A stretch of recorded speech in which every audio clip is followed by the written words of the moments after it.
জানাতে দাখিল করানো হবে।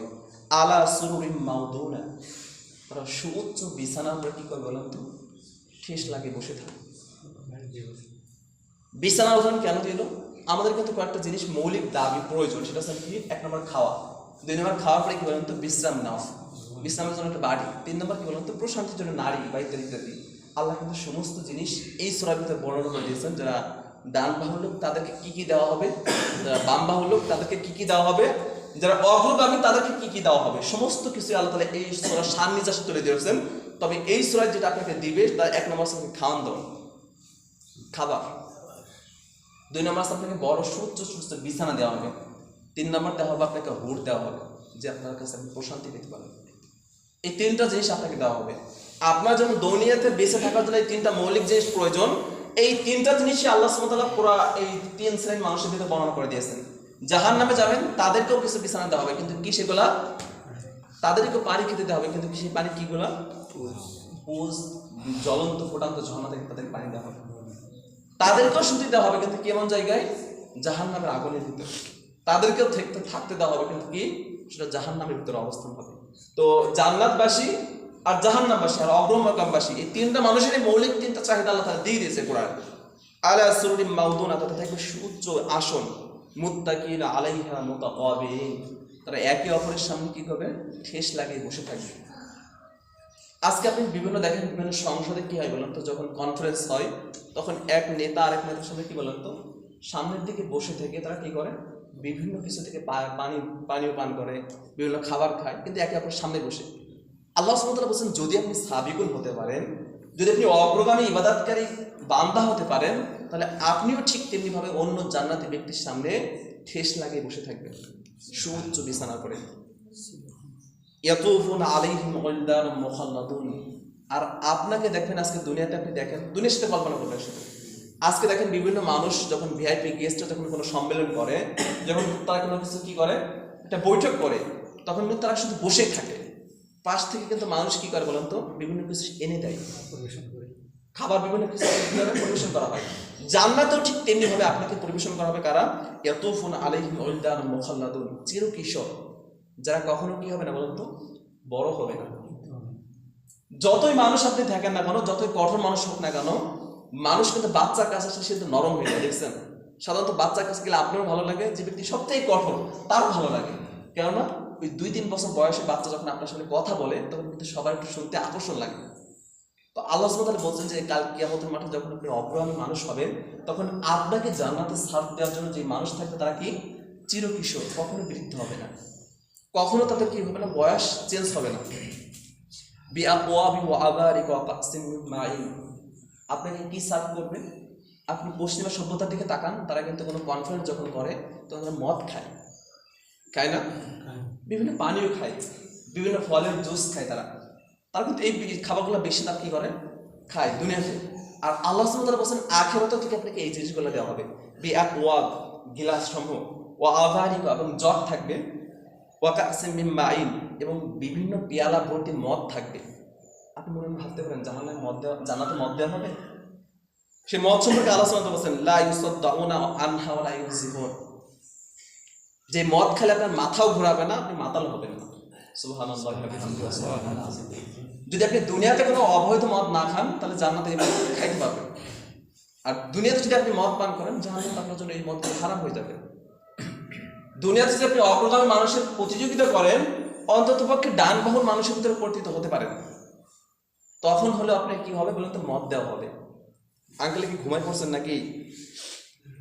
ওয়াফাকিহাতিন মিম্মা ইয়াতাখায়্যারুন, এবং নানা ধরনের ফল যেখান থেকে আপনি যে কোনো খুশি উঠে নিতে পারেন, আপনার পছন্দ। আপনি দেখেন আমও খান, জামও খান, কাঁঠালও খান, ইত্যাদি খান, সমস্ত ফল যখন আপনার সামনে দেওয়া হয়, আপনি কোনটা ধরবেন? আমি ধরবো আঙ্গুর ফল, নাকি আমি এটা ধরি, যাই হোক আপনার কাছে অনেকগুলো ফল আছে, আপনি যে কেটা হচ্ছে সেখান থেকে কি করতে পারেন, উঠিয়ে নিতে পারেন। এমন আপনাকে সার্ভ দেওয়া হবে, সামনে সব কিছু থাকবে। ওয়াফাকিহাতিন মিম্মা ইয়াতাখায়্যারুন, নানা ধরনের ফল। আপনি দুনিয়াতে যা কিছু দেখেন না কেন, সমস্ত কিছু জান্নাতে থাকবে। কিন্তু দুনিয়ার কলার কি কলার বলেন তো, সবলা ফেলে দেওয়া লাগে। জান্নাতের কলা খাইলে আপনি একটা কলা গালে দিবেন আর মনে করবেন আল্লাহ কলাটা খাইতাম, কিন্তু জান্নাতে যে কলাগুলো পরিবেশন করা হবে, সেই একটা কলার ভিতরে আমরা অনেক সময় দেখি আমাদের সমাজে আছে একের ভিতরে সব, গাইড দেখছেন না? তো জান্নাতে এই ফলটা আসলে একের ভিতরে সব। আপনি একটা ফল খাবেন, কোনো তাফসীরকারী বলছেন একটা ফলের ভিতরে 70 প্রকার স্বাদ আপনি পাবেন। আর এই কলাটা যে খাবেন, এই কলার খোসা কলা থেকে আর বেশি সুস্বাদু হবে। দুনিয়াতে আপনি কলার খোসা ফেলে দিচ্ছেন, কিন্তু জান্নাতে কোনো ফলের খোসা ফেলানো লাগবে না। দুনিয়াতে কলার ভিতরে অনেক সব বীজই থাকে, কিন্তু জান্নাতে কলাতে কোনো বীজই থাকবে না। আল্লাহ তাআলা বলেছেন অফওয়াকিয়াতিন মিম্মা ইয়াতাখায়্যারুন, নানা ধরনের ফল থাকে, যা করতে পারে গ্রহণ করতে পারবে। ওয়া লাহমি তায়রি মিম্মা ইয়াস্তাউকুন, এবং আপনার পছন্দের পাখির মাংস। আজকে দুনিয়া আপনি বসে আছেন, আপনি ধরেন সম্ভ্রান্ত একটা মানুষ, দুনিয়ার সব থেকে বিলাসবহুল আপনাকে আল্লাহ তাআলা দিয়েছে। এরপর আপনি উঠানে বসে আছেন, দেখতেছেন এক ঝাঁক পাখি উড়ে যাচ্ছে। আপনার কি ক্ষমতা থাকার পর আপনি কি পাখি ধরে খেতে পারবেন? না, অনেক সময় কিন্তু সম্ভব হবে না। আপনার যদিও মানুষের অর্থ বল আছে, মানুষের কর্তৃত্ব বল আছে, তারপরে যে আকাশে যে পাখি উড়ে যাচ্ছে, পাখিটা ধরে খাওয়ার ক্ষমতা আপনাকে দেয়নি, যদি না আপনি সুলাইমান আলাইহিস সালাম না হন। সুলাইমান আলাইহিস সালাম ভিন্ন ব্যাপার। তো বলতেছিলাম যে আপনার আজকে যতই ক্ষমতা হোক না কেন, আপনার আকাশ দিয়ে যে একটা সুন্দর পাখি উড়ে যাচ্ছে, বা এই শীতের সময় যে অতিথি পাখি এসে, নানা ধরনের পাখি, আপনি দেখে দেখে তো মনে লালায়িত হতে পারেন, আহারে পাখির মাংসটা কত সুন্দর হতে পারে, অনেক সুস্বাদু হতে পারে, হয়তো বা রোস্টে করলে 5 স্টার হোটেলে রান্না করলে অনেক সুস্বাদু হতে পারে। আপনি শুধু এটা কল্পনা করবেন। আল্লাহ সুবহানাহু ওয়া তাআলা বলছেন ওয়ালাহমি তায়রি মিম্মা ইয়াস্তাউকুন, আপনি যে পাখির মাংস কল্পনা করবেন সেটা আপনার সামনে চলে আসবে, সেটা সাফল হবে। আপনি কল্পনা করতেছেন এই পাখির উড়ে যাচ্ছে, পাখির মাংস দিয়ে খেতে পারতাম, মনে করে অনেক ভালো হতো, সাথে সাথে আপনার সামনে চলে আসবে। এটাই জান্নাত। দুনিয়াতে আজকে আপনি ডোনাল্ড ট্রাম্পের কাছে নিজের সাথে কল্পনা করতে পারেন, কিন্তু সে বলতে কি বলেন তো, তার একটা সীমাবদ্ধতা আছে, সে সমস্ত কিছু পায় না। আজকে বাংলাদেশে যে সবজিটা উৎপন্ন হয়েছে, ডোনাল্ড ট্রাম্প ওখানে বসে যদি চাই আমি এটা খাইতে পারবো, খাবে? সম্ভব হয় না, অনেক কিছু সম্ভব হয় না। টাকার জন্য সে অনেক কিছু পারলেও এই জিনিসগুলো কি করতে পারে না, সম্ভব করতে পারে না। ডোনাল্ড ট্রাম্প যদি আপনার আমেরিকা বসে বলতে বলে যে আজকে আমি কি হবো না, বুড়ো হবো না, সম্ভব বলেন? সম্ভব না। তার আয়ত্তের বাইরে অনেক জিনিস আছে, কিন্তু জান্নাতে এমন কিছু না।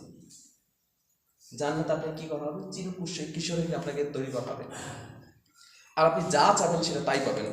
অহরুন ইন, এবং বড় বড় চক্ষু বিশিষ্ট হুর থাকবে। বলেছিলেন যে একজন মানুষের মৌলিক চাহিদা আসলে 3টা। 1 নম্বরে আছে কি বলুন তো, খাওয়া। 2 নম্বর কি, বাসস্থান। 3 নম্বর কি, স্ত্রী। আল্লাহ আপনাকে 3টাই দিবে। কি বলুন তো, 3টাই দিবে।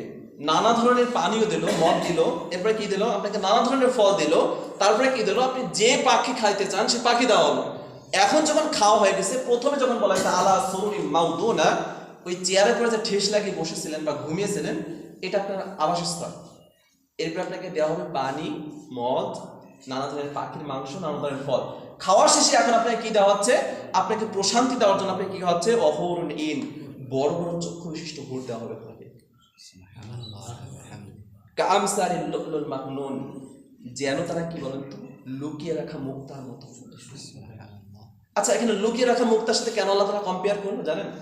আপনাকে একটা মুক্তার তৈরি, সোনার তৈরি একটা একটা আপনার অলংকার আছে, আপনি এটা ইউজ করেন, ইউজ করতে করতে কিছুদিন পরে একটু আয়রনে পানি লাগছে, কালার ডিসকালার হয়ে গেছে, হয় না? কিন্তু যে সোনাটা আপনি ঘরের ভিতরে লুকিয়ে রেখেছেন, সেটা কি ডিসকালার হওয়ার কোনো সম্ভাবনা আছে? আপনাকে যে হুড দিবে সেটা হচ্ছে এই লুকিয়ে রাখা সোনার মতো, যার কখনো কালার চেঞ্জ হবে না, যেটা কখনোই বৃদ্ধা হবে না, যেটা কখনো তার বয়স থেকে একটু বেশি হবে না, যেটা দেখতে তার কখনো তার সাপের ভিতরে কি থাকবে না, অসুস্থ থাকবে না। এরকম হুড দেবে যদি আপনি কি হতে পারেন, অগ্রগামী মানুষ হতে পারেন। জাযাআম বিমা কানু ইয়ামালুন, এটা আপনার পুরস্কার যদি আপনি দুনিয়াতে করে গেছেন। এখন দুনিয়াতে থাকতে যদি আপনি নামাজ না পড়েন, দুনিয়াতে থাকতে যদি আপনি কল্পনা কি করেন, কোরআন না পড়েন, দুনিয়াতে থাকতে যদি আপনি হাদিস না রিসার্চ করেন, দুনিয়াতে থাকতে যদি আপনি আল্লাহ বা আল্লাহ রাসূলের বিধান মান্য না করেন, কাল কিয়ামতের মাঠে এগুলো পাওয়া সম্ভব বলেন? কোশ্চেন কেন সম্ভব? আপনি যতই লালায়িত হন না কেন, আপনি যতই এর আশা নিয়ে বসে থাকেন না কেন, কালকে আপনাকে দেওয়া হবে না, যদি না আপনি কি করেন, দুনিয়া থাকতে কাজগুলো করেন। আর এই যে আলোচনার প্রভাব সব থেকে বেশি কাদের পড়ে জানেন? যুবকদের পরে বেশি আলোচনার প্রভাব পড়ে। কেন জানেন? যারা বৃদ্ধা হয়ে গেছে তারা এখান থেকে শুনে এক কান শুনে আর কান চলে যায়, এই কানতে শুনবে, এই কানতে বেড়ে সব হাওয়া হয়ে যায়।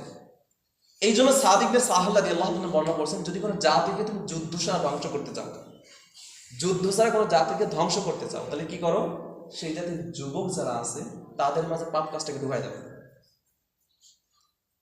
যুদ্ধ ছাড়া আমি মুসলমান জাতিকে ধ্বংস করব, কি করতে হবে, যুবকদের কাছে কি করতে হবে, পাপ কাজটাকে ঢুকাই দিতে হবে। আজকের পশ্চিমা সভ্যতা আমাদের সাথে ঠিক তাই করেছে। মুসলিম কিন্তু বিজাতীয় একটা, মানে সবসময় তারা কি বলেন তো, বিজয় একটা জাতি। তারপর আজকে অধঃপতন কেন, আমাদের যুব সমাজের মাঝে পাপ কাজ সয়লাভ ঢুকে গিয়েছে।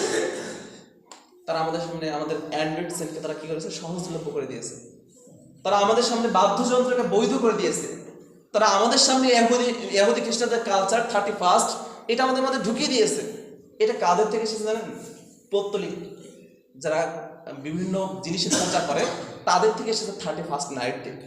কিন্তু দুর্ভাগ্যজনক হলেও সত্য, আজকে সমাজের মধ্যে যুব সমাজ এটাকে মনে করেছে তাদের ধর্মীয় কালচার, এটাকে মনে করতেছে যে তারা এটা আমাদের কর্তব্য, এটা যদি না করে তাহলে আমাদের কি বলেন তো অনেক কিছু প্রাপ্তি হারিয়ে যাবে।